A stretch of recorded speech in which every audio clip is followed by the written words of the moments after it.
ವೈಕುಂಠ ಏಕಾದಶಿಯು ಸನಾತನ ಧರ್ಮದ ಅನುಯಾಯಿಗಳು ಕೂಡ ಶ್ರದ್ಧಾ ಭಕ್ತಿಯಿಂದ ವಿಷ್ಣುವನ್ನು ಪೂಜಿಸಿದ ಮಹತ್ವದ ದಿನವಾಗಿದೆ. ಒಂದು ತಿಂಗಳಲ್ಲಿ 2 ಏಕಾದಶಿಗಳಿರುತ್ತವೆ. ಆ ಏಕಾದಶಿಯ ದಿನದಂದು ಉಪವಾಸವಿದ್ದು ವ್ರತಾಚರಣೆಯನ್ನು ಮಾಡುವ ಸಂಪ್ರದಾಯ ಕೂಡ ಇದೆ. ಇನ್ನು ಕೆಲವರು ಏಕಾದಶಿಯ ದಿನದಂದು ಮೌನ ವ್ರತಾಚರಣೆಯನ್ನು ಕೂಡ ಮಾಡುತ್ತಾರೆ. ವರ್ಷದಲ್ಲಿ ಬರುವ ಎಲ್ಲ ಏಕಾದಶಿಗಳಿಗಿಂತಲೂ ವೈಕುಂಠ ಏಕಾದಶಿಯು ತುಂಬಾನೇ ವಿಶೇಷವಾದದ್ದು.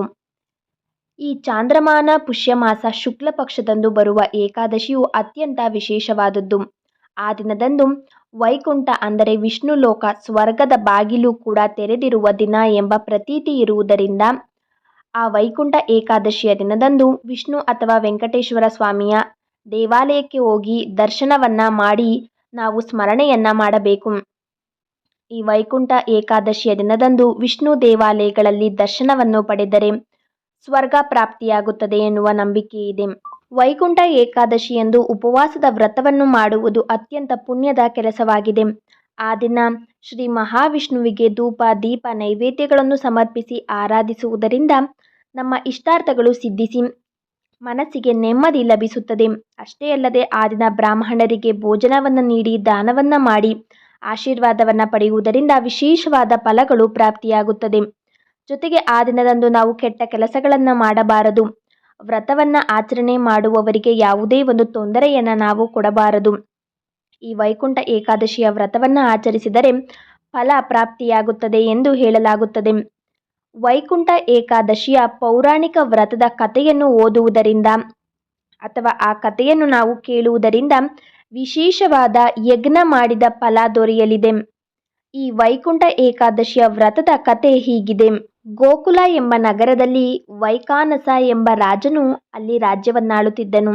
ಆತನಲ್ಲಿ 4 ವೇದಗಳನ್ನು ತಿಳಿದಂತಹ ಜ್ಞಾನಿ ಬ್ರಾಹ್ಮಣರು ಇದ್ದರು. ಆ ರಾಜನು ಪ್ರಜೆಗಳನ್ನು ತನ್ನ ಸ್ವಂತ ಮಕ್ಕಳಂತೆ ನೋಡುತ್ತಿದ್ದನು.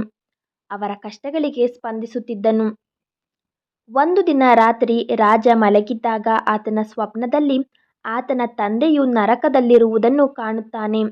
ಆ ಕನಸಿಂದ ರಾಜನು ತುಂಬಾನೇ ಆತಂಕಕ್ಕೆ ಒಳಗಾಗುತ್ತಾನೆ, ಭಯಪಡುತ್ತಾನೆ.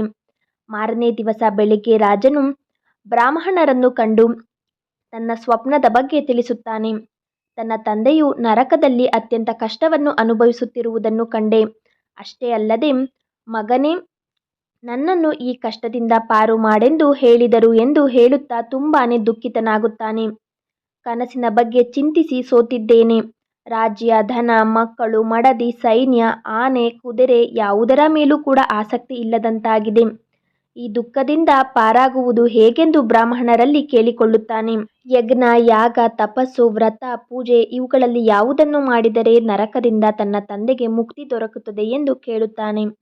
ತಂದೆ ತಾಯಿಯು ಕಷ್ಟವನ್ನು ಪರಿಹರಿಸದಿರುವ ಮಗನ ಜೀವನವು ವ್ಯರ್ಥವೆಂದೇ ಅರ್ಥ. ಹಾಗಾಗಿ ತನ್ನ ತಂದೆಗೆ ಮುಕ್ತಿ ಸಿಗಲು ನಾನೇನು ಮಾಡಬೇಕೆಂದು ಬ್ರಾಹ್ಮಣರಲ್ಲಿ ಪ್ರಶ್ನಿಸುತ್ತಾನೆ. ಅದಕ್ಕೆ ಬ್ರಾಹ್ಮಣರು ಹೀಗೆ ಉತ್ತರಿಸುತ್ತಾರೆ.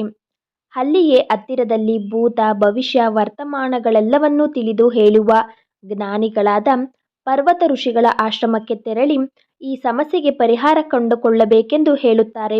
ಇದನ್ನು ತಿಳಿದ ರಾಜನು ಪರ್ವತ ಋಷಿಯ ಆಶ್ರಮಕ್ಕೆ ತೆರಳಿ ನಡೆದ ವಿಷಯವನ್ನು ವಿವರಿಸಿ ಅದಕ್ಕೆ ಪರಿಹಾರ ಸೂಚಿಸುವಂತೆ ಕೇಳಿಕೊಳ್ಳುತ್ತಾನೆ.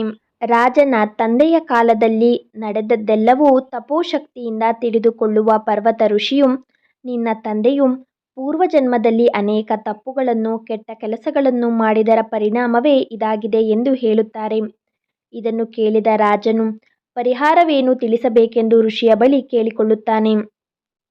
ಮಾರ್ಗಶಿರ ಮಾಸದ ಏಕಾದಶಿಯಂದು ತಂದೆಯ ಮುಕ್ತಿಗಾಗಿ ಉಪವಾಸ ವ್ರತವನ್ನು ಮಾಡಬೇಕೆಂದು ತಿಳಿಸುತ್ತಾರೆ.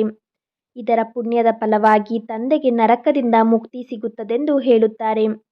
ಋಷಿಯ ಮಾತಿನಂತೆ ರಾಜನ ಕುಟುಂಬ ಸಮೇತನಾಗಿ ವೈಕುಂಠ ಏಕಾದಶಿಯ ವ್ರತವನ್ನು ಮಾಡುತ್ತಾನೆ.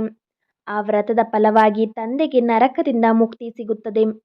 ಹಾಗಾಗಿ ಮಾರ್ಗಶಿರ ಮಾಸದ ಶುಕ್ಲ ಪಕ್ಷದ ಏಕಾದಶಿಯ ವ್ರತವನ್ನು ಮಾಡುವವರ ಸರ್ವ ಪಾಪಗಳು ನಾಶವಾಗುತ್ತವೆ. ವೈಕುಂಠ ಏಕಾದಶಿಯ ದಿನ ವಿಷ್ಣು ದೇವಾಲಯಗಳಲ್ಲಿ ವಿಶೇಷ ಪೂಜೆಗಳು, ಹೋಮ, ಹವನ, ಜಪ, ತಪಗಳು ನಡೆಯುತ್ತವೆ. ಆ ದಿನ ಉಪವಾಸ ಹಾಗೂ ಜಾಗರಣೆ ಮಾಡಿದರೆ ಒಳ್ಳೆಯದು. ವಿಷ್ಣು ಪುರಾಣದ ಪ್ರಕಾರ ವೈಕುಂಠ ಏಕಾದಶಿಯ ದಿನದಂದು ವಿಷ್ಣುವು ತನ್ನ ವೈಕುಂಠದ ಬಾಗಿಲನ್ನು ತೆರೆದಿರುತ್ತಾನಂತೆ.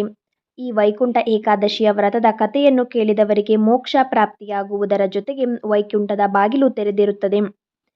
ಆದ್ದರಿಂದ ಎಲ್ಲ ವಿಷ್ಣು ದೇವಾಲಯದ ಬಾಗಿಲುಗಳನ್ನು ಆ ದಿನ ತೆಗೆದಿರುತ್ತಾರೆ. ಉಳಿದ ದಿನಗಳಲ್ಲಿ ಉತ್ತರ ದ್ವಾರಗಳನ್ನು ಮುಚ್ಚಿರುತ್ತಾರೆ. ಆದರೆ ವೈಕುಂಠ ಏಕಾದಶಿಯ ದಿನ ಉತ್ತರದ ಬಾಗಿಲನ್ನು ತೆರೆದಿರುತ್ತಾರೆ. ವೈಕುಂಠ ಏಕಾದಶಿಯ ದಿನ ತಿರುಮಲೆಯ ದೇವಾಲಯದಲ್ಲಿರುವ ಉತ್ತರ ದ್ವಾರವನ್ನು ತೆರೆದಿರುತ್ತಾರೆ.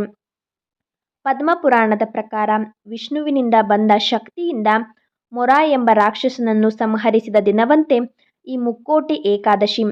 ಈ ಮುಕ್ಕೋಟಿ ಏಕಾದಶಿಯ ದಿನದಂದು, ಅಂದರೆ ಧನುರ್ಮಾಸದ ಶುಕ್ಲ ಏಕಾದಶಿ ದಿನದಂದು ಉಪವಾಸವಿರಬೇಕಂತೆ. ಇದಕ್ಕೆ ಕಾರಣ ಏನೆಂದರೆ, ಮೊರ ಎಂಬ ರಾಕ್ಷಸನು ಅಂದು ಅಕ್ಕಿಯಲ್ಲಿ ಅಡಗಿ ಕುಳಿತಿರುತ್ತಾನೆ. ಆದ್ದರಿಂದ ಅಂದು ಅಕ್ಕಿಯಿಂದ ಮಾಡಿದ ಯಾವುದೇ ಪದಾರ್ಥವನ್ನು ತಿನ್ನಬಾರದು. ಒಂದು ವೇಳೆ ಅನ್ನವನ್ನ, ಅಕ್ಕಿಯಿಂದ ಮಾಡಿದ ಪದಾರ್ಥವನ್ನ ತಿಂದರೆ ಜಡತ್ವ ಉಂಟಾಗುತ್ತದೆ.